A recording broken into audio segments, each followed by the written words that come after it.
একের পর এক কর্মসূচি, নির্বাচনী সভা, অনেকে আসছেন, বিশিষ্ট ব্যক্তিরা আসছেন তরুণদের সাথে দেখা করতে, কিন্তু উনি তাদের সাথে লাঞ্চ করলেন না, উনি করলেন সেই কর্মীদের সঙ্গে বসে একই টেবিলে 7-8 জন মিলে বসে একটা মহোৎসবের মতো বিষয়।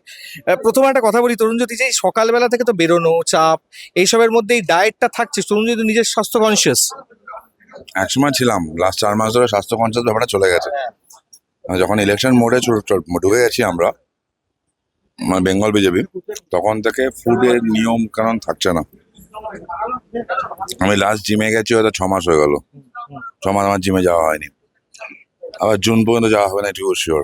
বা তারপর থেকে যেটুকু মেনটেন করা পসিবল ট্রাই করছি, হয় না। ডায়েটে কি আলাদা রাখছো, মানে প্রত্যেক দিনে যা ভগবান জোটাচ্ছে, সময় যা জুটছে তাই চলছে, আলাদা করে কিছু নেই। এমনি কি খাচ্ছ, দুপুরে কি খাচ্ছ? ভাত ডাল তরকারি হ্যাঁ, আর মাছ। মাছটা কি রোজ থাকছে? মাছ অন্তত সপ্তাহে 3 দিন থাকছে। আচ্ছা। জল আর সকালে বাড়ি থেকে কি খেয়ে বেরোচ্ছ? সকালে নর্মালি ড্রাই ফ্রুট খাচ্ছি, কিছু ফ্রুটস খাচ্ছি, কোনো স্যান্ডউইচ খাচ্ছি। স্যান্ডউইচ খায় জায়গায় ফ্রুটস রাখা ট্রাই করছে, ড্রাই ফ্রুট থাকছে কিছু। আর সকালে আমার একটা কড়া ব্ল্যাক কফি দরকার হয়, এটা কড়া ব্ল্যাক কফি। গাড়িতে ব্ল্যাক কফি থাকছে যখন প্রচারে যাচ্ছে? না, থাকছে না। আচ্ছা, দুপুরবেলা তো সময় মতো ঠিকঠাক খাওয়া দাওয়া হয় না, কারণ কোথায় কখন থাকো।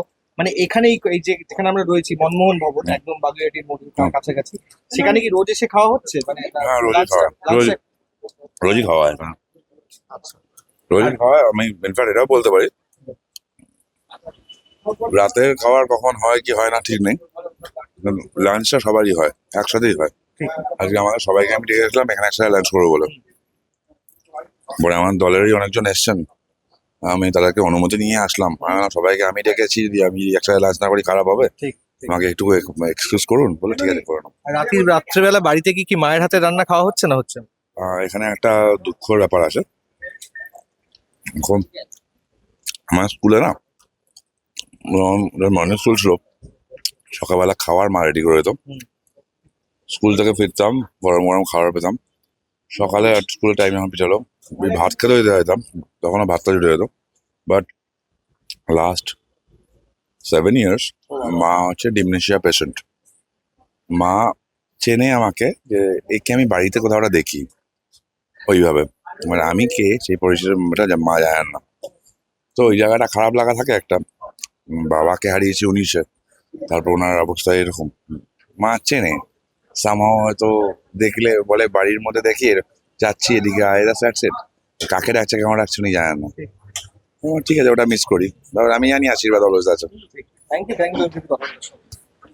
বিষয়টা হচ্ছে যে এই যে আমরা নেতা নেত্রীদের ফেসবুক, সোশ্যাল মিডিয়া বিভিন্ন রকম ভাবে, বিভিন্ন ধরন ভাবে গালাগাল করি, তাদের ভালো কাজে অনেক সময় খুব কম সংখ্যক প্রশংসা তারা কুড়োতে পারেন, এবং কিছু একটা ভুল দেখলেই সেটা করে বেশ, কিন্তু আলটিমেটলি যে একটা ভেতরে একটা মনুষ্যত্ব বোধ রয়েছে, একটা মানবিকতা রয়েছে, তাদেরও একটা মন আছে, নেতাদেরও যে মন আছে, সেইটা কথা বললে বোঝা যায় অনেক অনেক মানুষের সঙ্গে। তরুণজ্যোতিও তাদের মধ্যে একজন। আমরা দেখলাম পাতে কি রেখেছেন প্রার্থী, এরকম অনেক আড্ডা, আলোচনা, খবর জানতে দ্য ওয়ার্ল্ড সাবস্ক্রাইব করুন। আর দ্য ওয়ার্ল্ড স্পেশাল 26, যেটা 2026-এর বিধানসভা কেন্দ্র করে আমাদের গোটা ফুল স্পেশাল এপিসোডস গুলো, সেগুলো দেখতে একদম ভুলবেন না। আমার সঙ্গে ক্যামেরায় শুভম, আর আমি শুভঙ্কর, দ্য ওয়ার্ল্ড।